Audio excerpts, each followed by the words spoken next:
In the Caribbean, there is an island that was once called Borikén by its original inhabitants, meaning the land that never goes out. Ironically, Puerto Rico is now a dead island, as here, hope is buried alive and its people are left to rot in misery.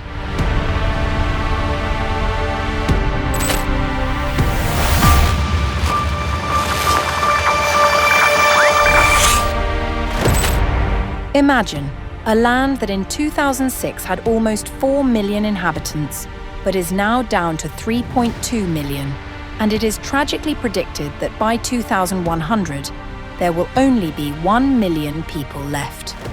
1 million out of 4 million, that's 75% of the population gone. This is not because of war or plague, but because they were forced away, abandoned, and forgotten. Since 2016, 15% of the population has left, leaving behind the elderly and shrinking the number of young people. Puerto Rico's population is now the 7th oldest in the world, and its birth rate is the 7th lowest, lower than Japan. People no longer have children here. They leave because life feels impossible. This is the true story of an island that is slowly losing its life. Puerto Rico may be a territory of the United States, but make no mistake, it is not an equal part of the rest of America. Puerto Rico is the poorest and most marginalized under the American flag. For 20 years, economic crisis has plagued Puerto Rico. Its fate is even more unfortunate because natural disasters often hit it.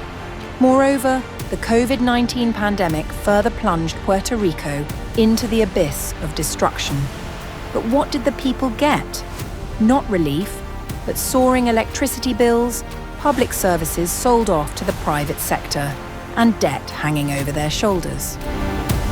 Almost half the population lives below the poverty line. Even electricity, the most basic necessity, is an unaffordable luxury. They pay more than mainland Americans, yet rolling blackouts plunge them into darkness for weeks, even months.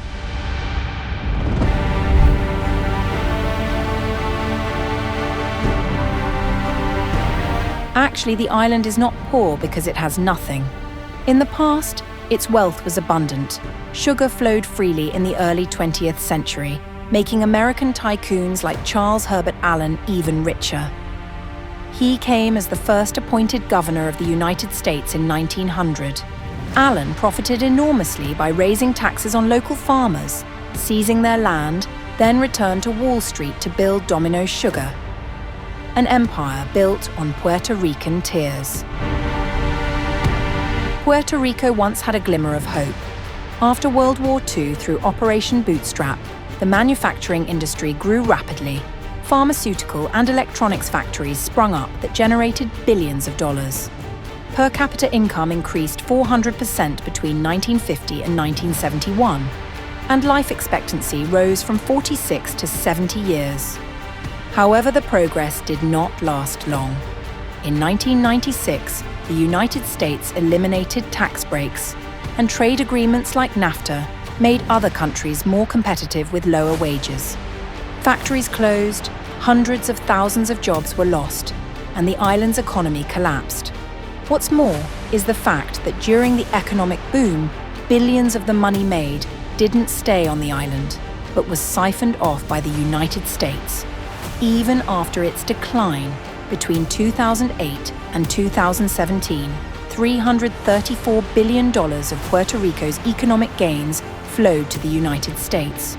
Puerto Rico was left without the power to build its own economy.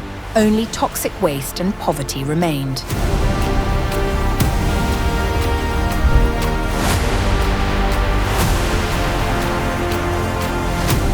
Puerto Rico fell into the hands of the United States in 1898, after Spain lost and ceded the island through the Treaty of Paris.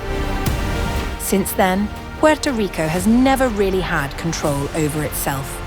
Even more concerning, Puerto Rico is an unincorporated territory, meaning that the United States controls it, but does not grant it full rights like a state. Furthermore, the people here cannot vote for the President of the United States, let alone send a representative to Congress to voice their woes. Nor do they have the right to regulate trade, taxes, or minimum wages, all of which are determined by the United States.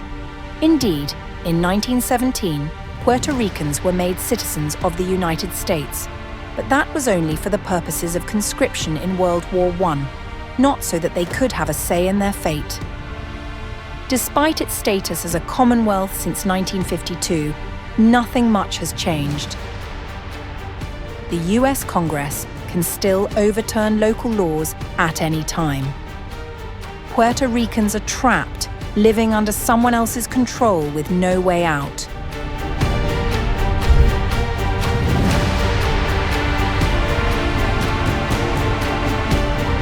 The Jones Act is one of the major sources of suffering here. This law stipulates that all goods shipped between US ports must be on American ships, making shipping to Puerto Rico twice as expensive as to the neighboring Dominican Republic. As a result, food, 90% of which is imported, has become unaffordable. In fact, farmers here used to grow coffee and crops to live, but the United States turned their land into sugar fields for its own interests. Now people have to spend a lot of money just to eat, while their economy continues to deteriorate. Don't think the woes of Puerto Ricans stop here. No, there is still a long line of suffering. Hurricane Maria came on September 20th, 2017 and hit Puerto Rico mercilessly. Strong winds and flooding damaged 500,000 homes, and the entire power grid collapsed. More than 3,000 people lost their lives, not just because of the storm itself, but because ambulances couldn't arrive. Clean water was depleted and contaminated, and power was out for months. Aid from the United States came too late. The Jones Act was the cause of much of this suffering. The law hampered aid deliveries, as foreign ships ready in the Caribbean with food and medicine were not allowed to enter.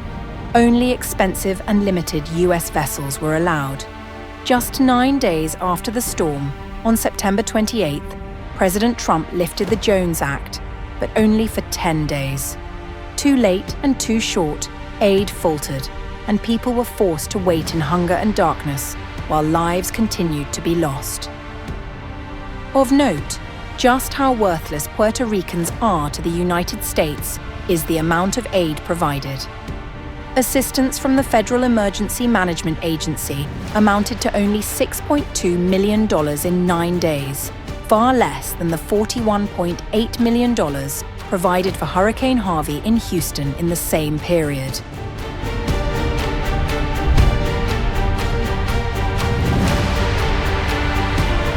This injustice is just one of the many wounds that continue to be inflicted on the long-suffering island.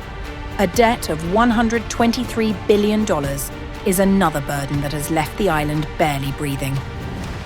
In 2016, the United States government created La Junta, a fiscal control agency appointed directly by the president to manage Puerto Rico's finances. This body is not elected by the people, but has full authority. La Junta slashed the education budget, causing the closure of 670 schools and reduced health funding.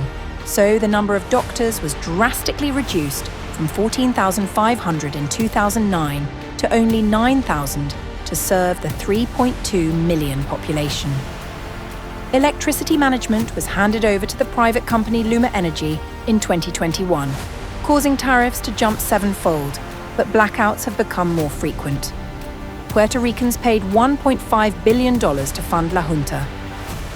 But all they received were miserable austerity policies, not a path to recovery. Loan sharks exacerbated the crisis.